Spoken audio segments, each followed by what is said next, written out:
हमारे बीच इस कार्यक्रम में आप सभी के मार्गदर्शन के लिए जो विशेष रूप से हमारे बीच पहुंचे हैं, इंडियन फॉरेस्ट सर्विसेज में चयनित श्री आशीष बिश्नोई जी, मैं आपका हार्दिक स्वागत हार्दिक अभिनंदन करता हूं सर का। इनके बारे में मैं विस्तृत परिचय आप सभी को देना चाहूंगा और बताना चाहूंगा कि कैसे संघर्ष के साथ ये आज इस मंच तक पहुंचे हैं। श्री आशीष बिश्नोई जी का जन्म गांव सदलपुर के किसान परिवार में हुआ। इनकी प्राइमरी एजुकेशन प्रारंभिक शिक्षा गांव सदलपुर के पीपासर सीनियर सेकेंडरी स्कूल में रही।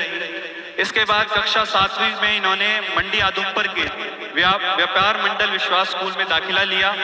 कक्षा 9वीं में इन्होंने भारत को जानो क्विज में भाग लेते हुए राष्ट्रीय स्तर पर तीसरा स्थान प्राप्त किया था। वहां से यानी स्कूल से इनकी उपलब्धियां शुरू हो गई थी और अगले साल कक्षा 10वीं में भारत विकास परिषद द्वारा आयोजित होने वाली भारत को जानो प्रतियोगिता में राष्ट्रीय स्तर पर प्रथम स्थान प्राप्त किया था।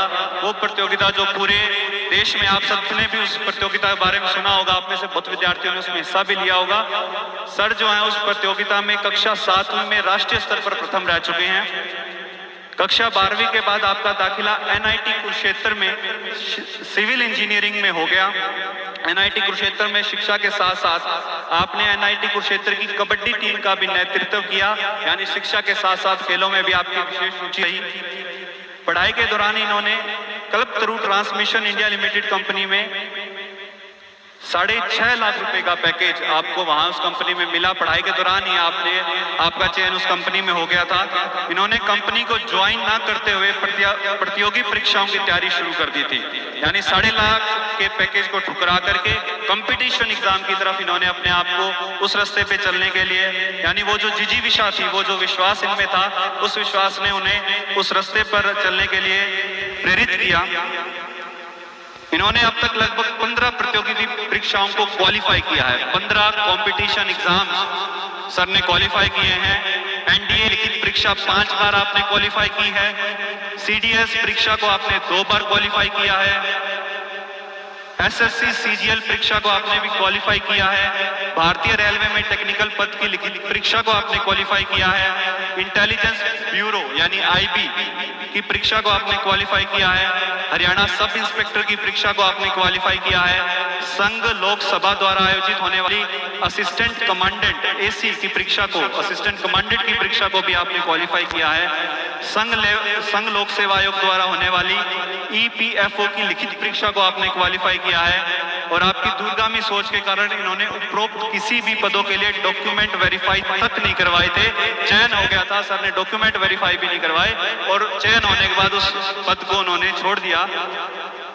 अपनी दूरदृष्टि और सकारात्मक सोच के कारण पहले प्रयास में ही आपका चयन भारतीय वन सेवा में UT कैडर, जो UT कैडर होता है स्टेट और UT कैडर के अंदर आपका इंडियन फॉरेस्ट सर्विसेज में चयन हुआ है।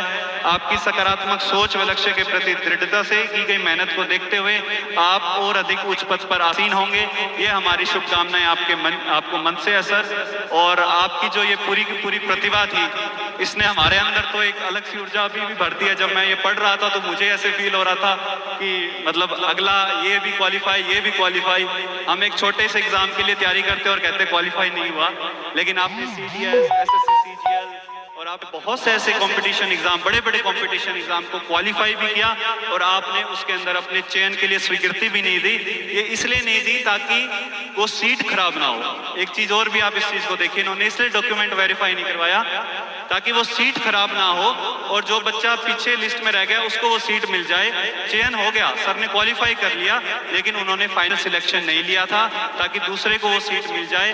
और आपके अंदर जो विश्वास था और आपके अंदर जो सफलता के प्रति जो ललक थी और आपको ये जो विश्वास जो बताता था कि आप सिविल सेवा प्रतियोगिता में ही रहे और अच्छे पद के लिए प्रयास करेंगे, आप इस मंच तक पहुंचे हैं। और मैं विशेष रूप से आपका धन्यवाद करूंगा कि आप आपकी अपनी प्रतिभा और अपने संघर्ष को हमारे साथ साझा करने के लिए हमारे बीच आए।